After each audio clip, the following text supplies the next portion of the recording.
चलिए अब 151 में पढ़ने के बाद की सतर्कता होनी चाहिए, तो उसके आगे 152 भी आता है। ठीक है, 152 क्या कहता है कि बेली जो है वो कब लायबल नहीं होगा यदि कोई लॉस होता है, और ठीक है, अगर कोई उसको गुड्स बेल्ड है उसमें लॉस होता है तो बेली कब लायबल नहीं होगा। तो इसको जरा सा देखते हैं कि 152 क्या कह रहा है।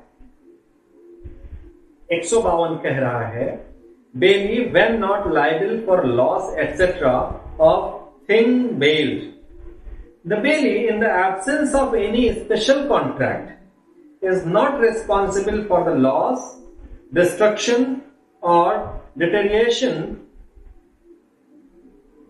of the things built if he has taken the amount of care of it described in 151। जैसा 151 में कहा गया है, 151 में कहा गया है अगर उस तरह से उसने रीजनेबल केयर बेली ने रखा है, ठीक है, जैसा कि एक सामान्य प्रज्ञा का व्यक्ति अपने गुड्स के लिए, सुरक्षा के लिए केयर करता, अगर वैसा किया है तो अगर कोई नुकसान हो भी जा रहा है, अगर कोई नुकसान हो भी जा रहा है तो उसके लिए बेली रिस्पॉन्सिबल नहीं होगा, बशर्ते जो पहली लाइन कही गई वही इसके पूरे भाव को बदलने की क्षमता में है। क्या? इन the absence of any special contract. इसका मतलब कुछ नहीं है, साधारण सा, जैसे कि बार बार हम बताते आ रहे हैं, कॉन्ट्रेरी ना हो। जो एक नॉर्मल रूल है उसके कंट्रेरी अगर हमने कुछ बात कर दी है, तो मान लीजिए एक कॉन्ट्रैक्ट में कह दिया जाता है कि कुछ भी हो अगर नुकसान होगा तो बेली महोदय आपको इसकी भरपाई करनी होगी। अगर ये कॉन्ट्रैक्ट में स्पेशली डाल दिया गया और दोनों पार्टीज उस पर कंसेंटेड हैं, बात ध्यान दीजिएगा, ऐसा नहीं है कि केवल एक पक्ष के कहने मात्र से चीजें संविदा में परिवर्तित हो जाती हैं। आप जानते हैं कि संविदा अगर आप ऑफर कर रहे हैं तो उसका एक्सेप्टेंस भी होना चाहिए। तो अगर bailor for his own security says that mister bailee you will be responsible in all the cases of loss and you will be liable to repay me, आप हर हाल में जिम्मेदार होंगे, नुकसान हो चाहे जैसे हो। आप रिजनेबल केयर रख रहे हैं तो नुकसान होता है, नहीं रख रहे हैं तो नुकसान होता है, और आप उसको हमें भरपाई करेंगे, और बेली उसको एक्सेप्ट कर लेता है, तो ये बात कॉन्ट्रैक्ट हो जाएगी ना, कॉन्ट्रैक्ट में शामिल हो जाएगी ना। और जब कॉन्ट्रैक्ट में शामिल हो गई, दोनों पक्षकार उस पर सहमत माने गए, तो क्या होगा, वो उस पर एप्लीकेबल होगा।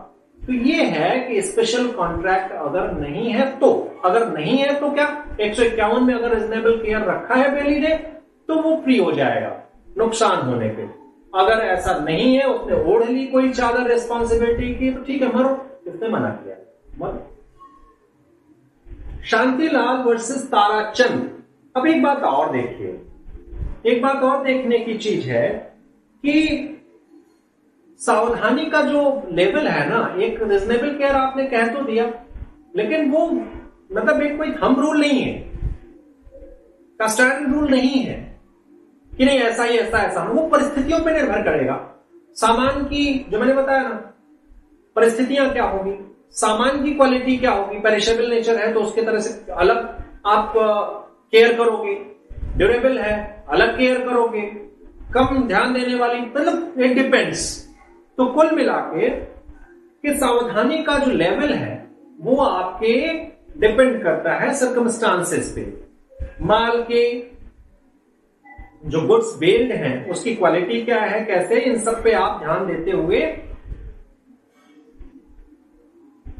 ठीक है, ध्यान देते हुए आप देखेंगे कि कैसे उसको केयर करना है। कुल के इतना ही मतलब है। एक केस आता है जैसे शांतिलाल वर्सेस ताराचंद। ध्यान दीजिएगा, अब आप बताइए यहां आप क्या केयर करेंगे। शांतिलाल वर्सेस ताराचंद। हर साल बाढ़ आती है, हर साल बाढ़ आती है, और बाढ़ में जो हमारे सलोरिया और इन सब की तरफ लोग रहते हैं, भागते हैं, ठीक है। उसी के कुछ दिन पहले आपने कुछ सामान थमा दिया अपने पड़ोसी को कि भैया इसको रखे रहो, हम आएंगे, जा रहे हैं, थोड़ा बद्रीनाथ तक घूम आते हैं। अब कुछ सामान था और बाढ़ ऐसी बाढ़ की, हाँ, हर साल ये जो बांध है इसके नीचे से चली जाती है। इस बार बांध को पार कर गई बाढ़, सब कुछ बहा गया। क्या करोगे? रीजनेबल केयर, मतलब विच वॉज अनप्रेसिडेंटेड, मतलब जिसके बारे में कोई पूर्वानुमान नहीं था या पहले ऐसा कभी नहीं हुआ था, वो हो गया। तो सारी केयरनेस आपकी खत्म हो जाएगी। तो ऐसी स्थिति में आप क्या होगा, आपको कहा जाएगा नहीं भाई कोई बात नहीं, अगर ऐसा लफड़ा हो गया, ठीक है, और तो कोई बात नहीं, आपको एग्जेम्प्ट किया जा सकता है, ठीक है। ये सब फिर किस बात पे डिपेंड करता है, कौन इसको डिसाइड करेगा? न्यायालय परिस्थितियां देखेगा, सामान की क्वालिटी देखेगा, क्वांटिटी देखेगा, क्या कर सकता था आदमी उनको देखेगा, परिस्थितियों में सब शामिल हो गया, फिर उसके अनुसार निर्णय देगा। तो ऐसी एक ये वाला मामला होता है, ये शांतिलाल वर्सेस ताराचंद का, जो कि कभी ऐसी बाढ़ नहीं और आई तो बहा ले गई, तो ठीक है, इनको छूट दे दी गई, कोई बात नहीं, ठीक है। अब बात बताई जा चुकी है कि भाई जो आप सतर्कता का दायित्व होगा ये कहां होगा, कैसे डिपेंड करेगा, वो आपको बता दिया गया। नेचर ऑफ गुड्स, ठीक है, क्वालिटी, बल्क, हाँ ऋतिक, स्टैंडर्ड मतलब क्या होता है? थंबनेल रूल कह सकते हैं, मतलब इसके लिए कोई एकदम फिक्स्ड रूल नहीं है। हाँ, ओके सर। एक केस और ऐसे ही आता है, एक केस और आता है, सुंदर वर्सेस राम स्वरूप।